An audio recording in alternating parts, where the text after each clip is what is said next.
Bom dia, pessoal. Yom Tov a todos que fazem e que são povo da Techuvá. Graça e paz, Shalom, né?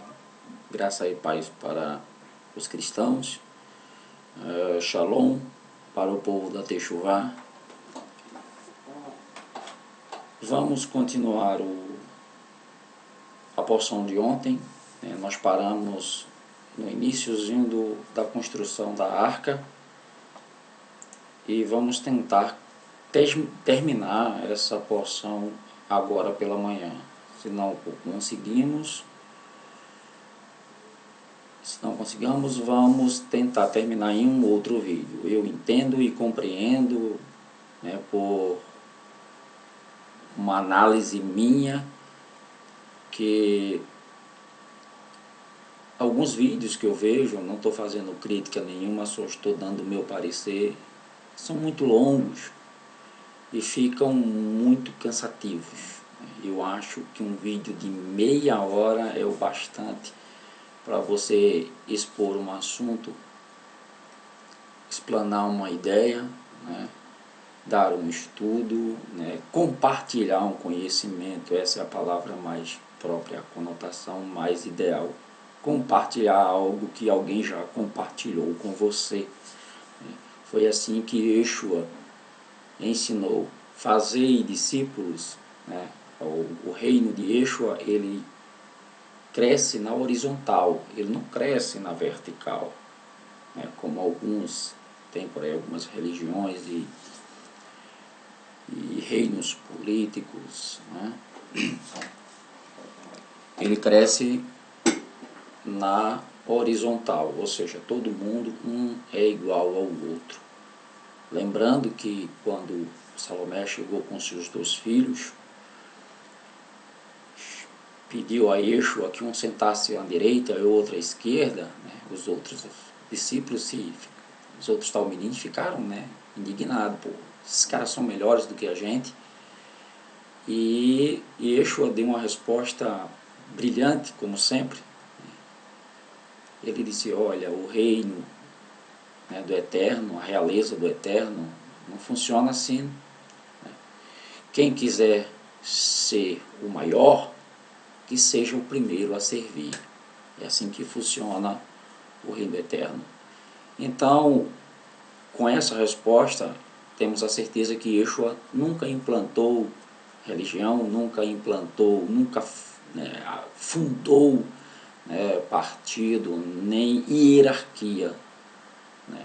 Na realeza do Eterno não existe hierarquia, apóstolo, diácono, presbítero, não, isso é tudo coisa de homem, né?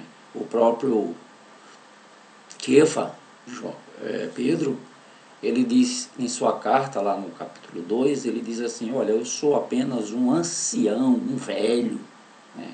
Alguém que tem mais instrução, alguém mais vivido do que vocês, e que teve o privilégio de participar dos sofrimentos do Mashiach.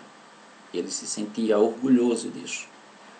Houve uma transformação na vida de Kefa, ele fez techuvá, ele fez retorno, ele se arrependeu e deixou de praticar aquilo que praticava antes, que eram os pecados, a transgressão, a Torá. Então vamos para já, vamos para a porção Noa, nós ficamos ali na construção da arca. Então os sábios dizem que era precisamente que Adonai queria, né, que Noé construísse a arca. Então Adonai não destrói, né, assim, não destrói o povo sem aviso. Nós nunca destruímos os perversos sem aviso. A gente, né, lembra até de Sodoma e Gomorra, né? Sodoma e Gomorra. Sem as pessoas terem oportunidade de fazer techuvá, de fazerem retorno e de se arrependerem. Também foi lá com Nínive, né? Lá com o profeta Jonas. Ele esperava que durante esses 120 anos, a notícia se espalhasse, com a construção da arca e o povo viesse a se arrepender. Mas não foi isso que aconteceu, né? Deste modo, o medo de morrer da inundação podia fazer as pessoas se arrependerem, mas não foi isso que aconteceu.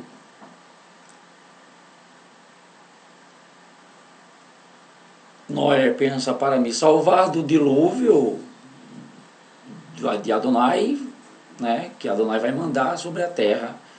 Noé explica para as pessoas, né, ele exterminará todos vocês por causa de seus pecados. As pessoas não levaram isso muito a sério, né, as palavras de Noé, né, nem um pouco. Suas vozes, né, rimbombavam com risos enquanto zombavam das palavras de Noé. E reagiu com uma maldição: se houver um dilúvio, que este recaia sobre a sua própria cabeça, sua própria casa, disseram a Noé. A construção da arca serviu de advertência apenas para os perversos, mas também foi necessário para purificar o próprio Noé, ao cumprir a mitzvah, né, o mandamento de Adonai lhe deu, de construir a arca a despeito da zombaria de todos. Ele tornou-se mais elevado, né? Tornou-se mais elevado, mais próximo do Eterno. Quem se importa, gritavam eles, né? Somos fortes, não temos um dilúvio, podemos subir, se tiver um dilúvio podemos subir nas montanhas, subir nas árvores, nos telhados. Mesmo as águas chegando lá, seremos mais altos do que a inundação, porque somos gigantes. De fato, as pessoas que viviam naquela época eram enormes, como na próxima história que vamos contar. Os sábios contam a seguinte história: 2 sábios, Rabi Hiá e Rabi Yehudá, estavam passando por altas montanhas entre as quais acharam ossos gigantes. Estes ossos são restos mortais da geração do dilúvio, disseram eles. Vamos medi-los? Quando cada osso era tão comprido que tinha que dar 3 passos para ir de uma extremidade à outra do osso. Agora compreendemos porque os contemporâneos de Noé não tinham medo do dilúvio, exclamaram. Eram verdadeiros gigantes. Acreditavam que nenhuma inundação poderia ser tão grande que pudesse afogá-los, e achavam que evitariam que os poços profundos vertessem água apenas pisando sobre eles. Não é de admirar que tivessem certeza de sobreviver à maior inundação, quando Hashem anunciou: você será salvo numa arca. Noé deveria, né, ter implorado, mas diferente, né, Noé não fez isso. Porém, não aproveitou a oportunidade de intervir a favor de seus semelhantes, os seres humanos. Foi diferente de Moisés, né, de Moshe, que assim que o Eterno enviou seu decreto, está lá em Shemot 32, 10, né, e agora deixe-me só, eu os destruirei e farei de vocês uma grande nação. Replicou: como posso me esquecer do acordo? Como posso me esquecer do povo judeu em favor de meu benefício pessoal? Ele rezou até que Adonai perdoasse, né, Bene Israel, enquanto que Noé falhou em não orar por sua geração. Isso é fato. Adonai ordena a Noé para trazer os animais, né, com as marteladas que lhe davam, os animais iam se aproximando. E Noé constrói a arca, né, e os animais entram na arca de 2 a 2. Né. E o interessante é que Noé, né, ele O Eterno ordena a ele que traga apenas comida cachê. Traga para a arca um macho e uma fêmea de cada animal, não cachê, um casal. Cachê apropriado. E 7 pares de cada espécie cachê, né, apropriada para o alimento. O Eterno já estava avisando isso aí, que até então o homem não tinha o hábito de comer carne de animais. Traga também suprimento de comida para um ano, para você e os animais. Aprendemos daqui que a pessoa deve evitar a linguagem vulgar ao falar com Noa. Adonai não lhe diz, de todo animal impuro, pegue 2. Ele não fala impuro, ele fala cachê, apropriado. Mas a Torá declara, Bereshit 7:2, né?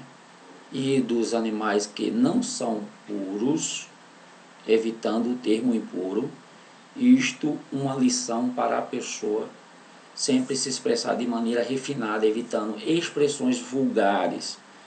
Noé hesitou, nunca fui um caçador, não sei como capturar inúmeros animais para levá-lo à arca. Então Adonai responde para ele, eu os conduzirei, né, as bestas, as aves, a sua arca. Você ficará na entrada e observará os animais se ajoelham na sua frente. Esses animais entrarão na arca com você. Os animais que permanecerem por lá e não se ajoelharem ficarão de fora. Este é o sinal que eu lhe darei. E acrescentou mais, estabelecerei minha aliança com você para impedir a deterioração dos alimentos e provisões que levará para a arca. A aliança também o protegerá dos perversos desta geração, que não conseguirão prejudicá-lo ou feri-lo, tampouco impedi-lo de entrar na arca, a despeito de sua força superior. Os 120 anos inteiros concedidos a essa geração do dilúvio, numa tentativa de abandonarem seu mau comportamento, passaram sem qualquer efeito perceptível. Finalmente, Adonai concedeu-lhe a oportunidade de mais 7 dias para reconstruírem seus caminhos. Durante os últimos 7 dias antes do dilúvio, Noé estava muito ocupado juntando os animais puros. Estavam destinados a se tornar sacrifícios e o esforço de Noé em capturar. Ao invés de virem à arca por vontade própria, ativaria a mitzvah que oferecer korbonot, quer dizer, oferendas. A arca não permitia que qualquer animal entrasse, rejeitava os que se corromperam. Apenas os livres de pecados poderiam ser admitidos. Havia outro passageiro. Isso é uma ideia que os sábios carregam, né, e passam. Não chega a ser uma mitzvah, né, ou uma mitzvah não, uma midrash, né, uma parábola, mas é algo que os sábios acreditam que possa ter acontecido, né, que havia outro passageiro especial que fora admitido na arca. A Bíblia não conta, a Torá não conta isso. É uma ideia dos sábios, né, que era o gigante Og. Esse mereceu sobreviver, pois no futuro estaria a serviço de Abraão. Og jurou a Noa e seus filhos que seria seu escravo para sempre. Assim sendo, Noa permitiu-lhe permanecer ao lado de fora da arca, numa espécie de plataforma coberta por um abrigo. Noa fez um buraco naquela altura do casco e através desse passava comida a Og todos os dias. O dilúvio, né, de Shervan começou no dia 17 de Shervan.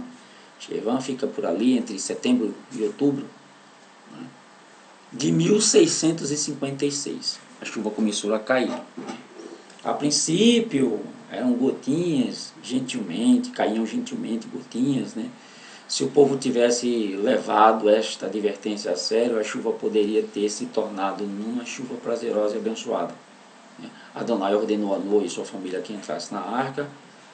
Noa não acreditava que Hashem, que Adonai, né, realmente cumpriria seu decreto.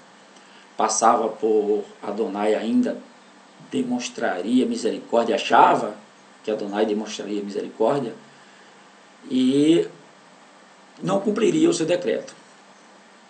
Mas não foi assim, né? As águas começaram a atingir, quando a água atingiu o calcanhar de Noa, ele realmente acreditou, né? E por conta disso, nossos sábios chamam Noa de crente que não acredita.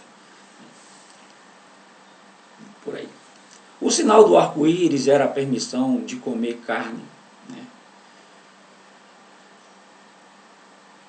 Hashem acrescentou: como sinal da minha promessa, vou lhe mostrar o seguinte: de tempos em tempos o arco-íris aparecerá nas nuvens.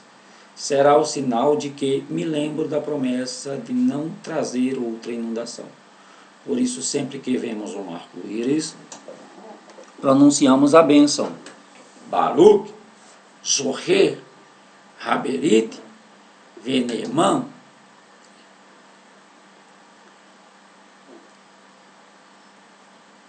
Abençoado, né?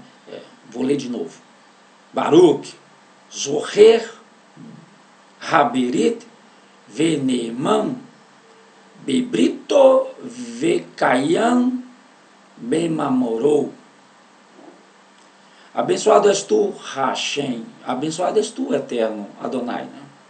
Nosso Elohim, Rei do Universo, Rei da Terra, que lembras da promessa de não destruir o mundo através de um dilúvio, e que és fiel ao teu acordo e mantens a tua palavra, porque o arco-íris foi escolhido como símbolo de paz entre o homem e Adonai, entre Adonai e o homem. Vamos entrar numa história que tem muitas ramificações agora, né, que é a embriaguez de Noa. Né? Noa fica bêbado, passa o período antes do dilúvio a serviço de Adonai. Após deixar a arca, considerou que sua nova missão era ser agricultor e cultivar a terra destruída. Tornando-se agricultor desta maneira, esta mudança de profissão foi o primeiro passo para a degradação que culminou numa situação de desgraça e na maldição sobre sua descendência. Noa levara mudas de vinha para a arca. Em primeiro lugar, plantou uma parreira. Errou na escolha, pois deveria ter primeiro plantado trigo e outro grão, de importância para a sobrevivência da humanidade. Quando as uvas ficaram maduras, espremeu-as e experimentou o vinho. Depois da primeira taça, Noa verteu em uma segunda, uma terceira, quarta, quinta, e Noa ficou bêbado e deitou no chão de sua tenda. Quenã, seu neto, o neto de Noa, entrou e viu o estado de Noa. Correu para fora e contou rindo para seu pai. Cã, você sabia que o vovô está deitado no chão bêbado e está todo descoberto? O filho de Noa, Ham, também riu e foi olhar o pai. E os outros dois irmãos, Shem e Jafet, também ficaram sabendo do acontecido. Ambos os irmãos ficaram irados com a conduta de Ham. E então Shem disse: vamos cobrir o nosso pai. Trouxe uma coberta e pediu ao seu irmão Jafet que o ajudasse a levar para a tenda de Noa. Os dois viraram o rosto para não verem seu pai descoberto. Quando Noa acordou da bebedeira, amaldiçoou seu neto Quenã com escravidão e abençoou Shem e Jafet, que souberam honrá-lo. Noa não amaldiçoou o próprio Ham, seu filho, e sim Quenã, seu neto, pois Adonai havia abençoado Noa e seus filhos. Como Ham tinha uma bênção divina, a maldição de um ser humano não teria efeito. Todos podem errar alguma vez, até um pai, Porém, um filho deve honrar os pais e se portar sempre com respeito perante eles. Existe até um mandamento, né? Uma palavra para isso.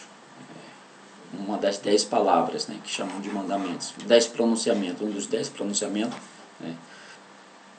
Honra teu pai e tua mãe para que se prolongue os dias de tua vida. Né? É um mandamento, uma palavra seguida de promessa. Prevendo que o povo judeu descenderia de Shem, Noa abençoou. Abençoado seja Elohim, o Elohim de Shem, exclamou, dirigindo-se a Iafete, abençoou de maneira profética. Que Adonai aumente e expanda Iafete. Os 3 filhos de Noa, né, Rem, Shem, Cam e Iafete, são esses. O que é que os sábios contam dessa história? Eles vão muito além disso aí. Né? Por conta da civilização que derivou de Quenã, um dos povos perversos, né? Como também a civilização que descendeu de Ló. Mais na frente nós vamos falar sobre ela em outra porção. O que é que os sábios acham? Que Quenã praticamente, né, fez atos libidinosos com o avô enquanto o avô estava bêbado. Né? E isso deu origem a essa geração perversa, né, dos cananitas, né, que sacrificavam até seus próprios filhos no fogo. Noa, sabendo disso, amaldiçoou o neto. Imagino que pode ser até verdade, por conta de não haver mulheres, né, para Quenã. Não sei como é que isso pode acontecer, mas hoje a gente encontra esse tipo de coisa também, né, e por conta disso Noa amaldiçoou. Tinha que ser algo muito sério para Noa amaldiçoar Quenã. O fato só dele ver ele nu, imagino que, né, que não seja tão grave assim, mas não estamos na cabeça de Noa. Né? O fato de ver ele nu e ter rido, ter zombado, levou Noa a amaldiçoá-lo da mesma forma. Ficamos com essas indagações. Aconteceu, não aconteceu, né?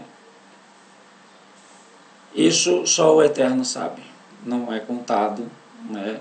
São só conjecturas dos sábios.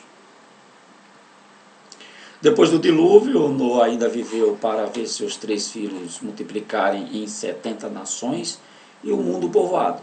Noa estava vivo durante a geração da Torre de Babel.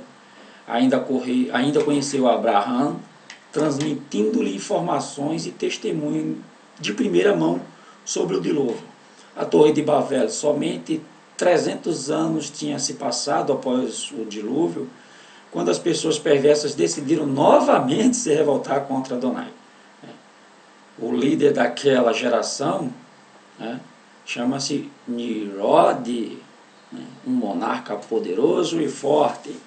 Sua arrogância afirmava ser um deus, né, porque queria dominar o mundo inteiro, por isso persuadiu as pessoas a não obedecerem a Adonai.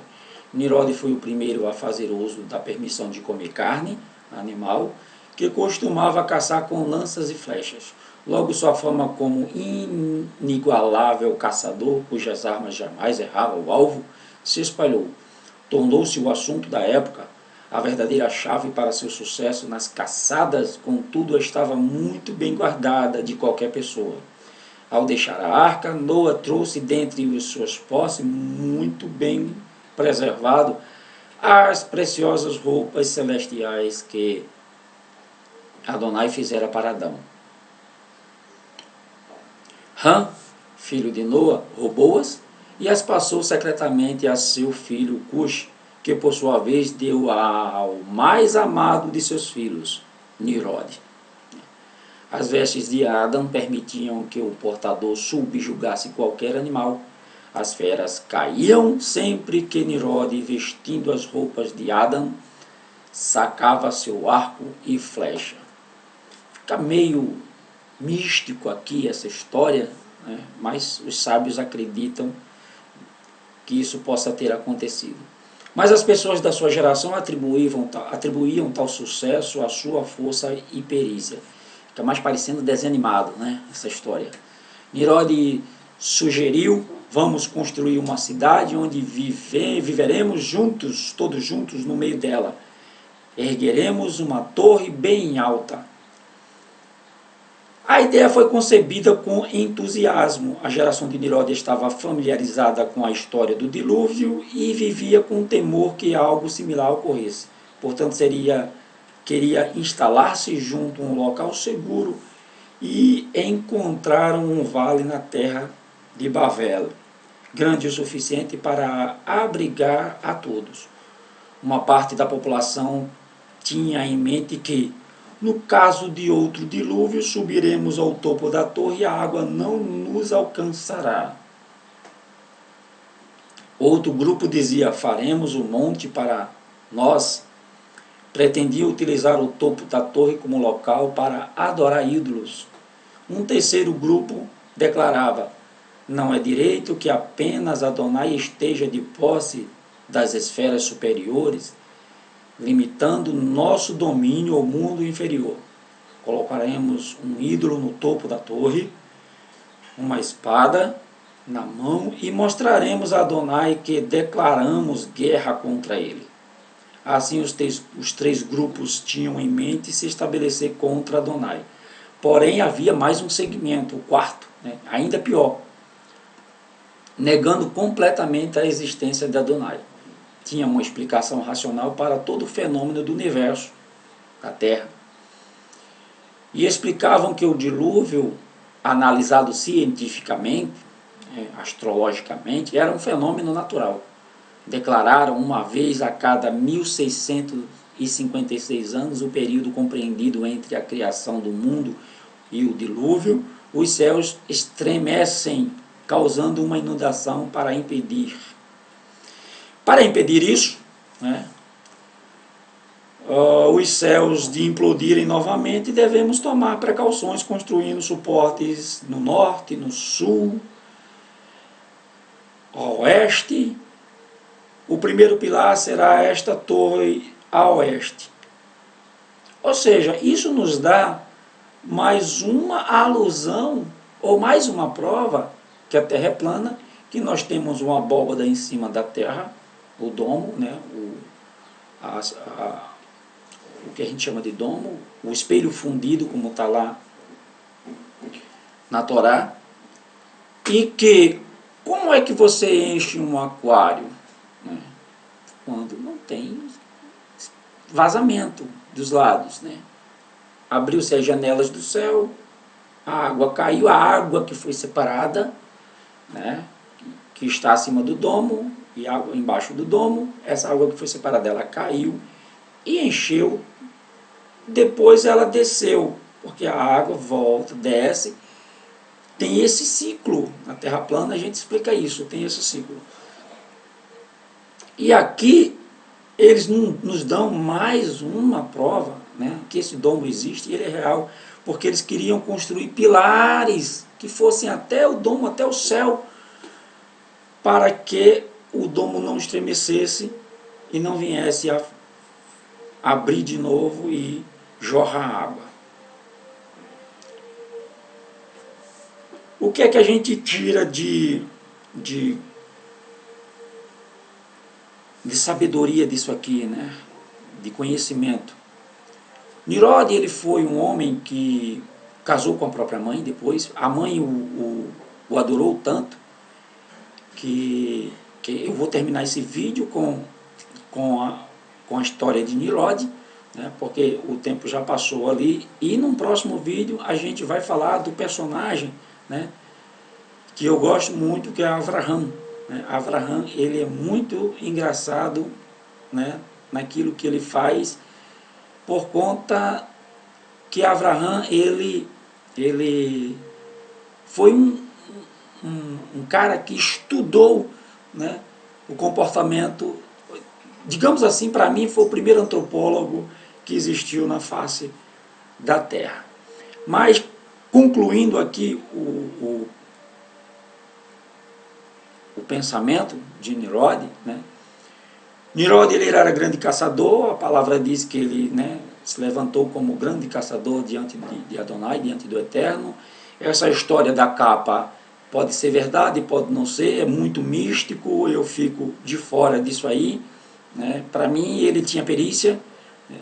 Tinha perícia por quê? Porque ele foi dotado do mal, né? Foi dotado do mal, porque ele se rebelou contra o Eterno, ele não queria que a sua geração, né, fosse escrava de Shem, como o bisavô Noa tinha declarado, né, que Canaã era o irmão, né, era tio de Nimrod, né, então ele tomou as dores para si e disse, não vamos ser escravos de Shem, vou construir. Eles saíram lá do Egito, né, da terra de Cush ali, do Egito, aquela região ali da África, atravessaram, foram lá para a Mesopotâmia, onde é o Iraque hoje, construíram a Babilônia lá, Bavel, que quer dizer confusão, né, foi construída lá, a torre foi construída lá. E o interessante, né, eu ia dizer engraçado, né, mas interessante é que a torre ela tinha duas escadarias, uma para subir e outra para descer. E a coisa ficou tão, né, tão assim, encucada na cabeça das pessoas, que se um tijolo caísse, né, chegou uma época que se levaria um ano para chegar ao topo da torre, de tão alta que ela era. E então, quando um tijolo caía, porque o lugar que eles foram fabricar a torre, construir a torre, não tinha pedras, então eles começaram a fundir tijolos com barro, fundiram tijolos. E por que o Eterno não destruiu, né, essa geração, né? Ele não destruiu, porque eles tinham união no intento, né? Eles não saqueavam uns aos outros, por incrível que pareça, existia união ali, num só propósito, apesar do propósito ser pagão, né, existia união num só propósito. Então,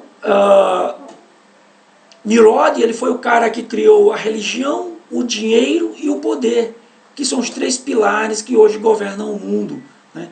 Quando um tijolo caía ali, como eu estava dizendo, as pessoas lamentavam, como vai ser difícil trazer esse tijolo de volta. Mas quando uma pessoa caía, eles nem ligavam, não estavam nem aí, né? O intento, a união era para que a torre fosse terminada, né? E vendo aquilo, Adonai disse, não é bom que eles façam isso, vamos confundir a mente. Os 70 anjos que serviam ao Eterno, né, ele disse, olha, eu mesmo vou descer e vou confundir esse povo, vou descer com vocês e vou confundir esse povo. E aí foi quando se originou as 70 línguas, que mais para frente nós vamos ouvir o Eterno falar através dessas 70 línguas. Né. Então fica aí, né, essa porção. Nós vamos parar aqui por Nimrod, sabendo que Nimrod foi o criador da religião, né, do dinheiro e do poder.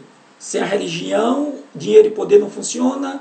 Sem dinheiro, a religião e o poder não funcionam. Sem poder, a religião e o dinheiro não funcionam, né? Um depende do outro. Hoje, as religiões e a política, elas estão unidas junto com o sistema financeiro, porque um depende do outro para manobrar a massa, né? Esse povo que precisa fazer techuvá, e nós estamos aqui para abrir os olhos das pessoas, né?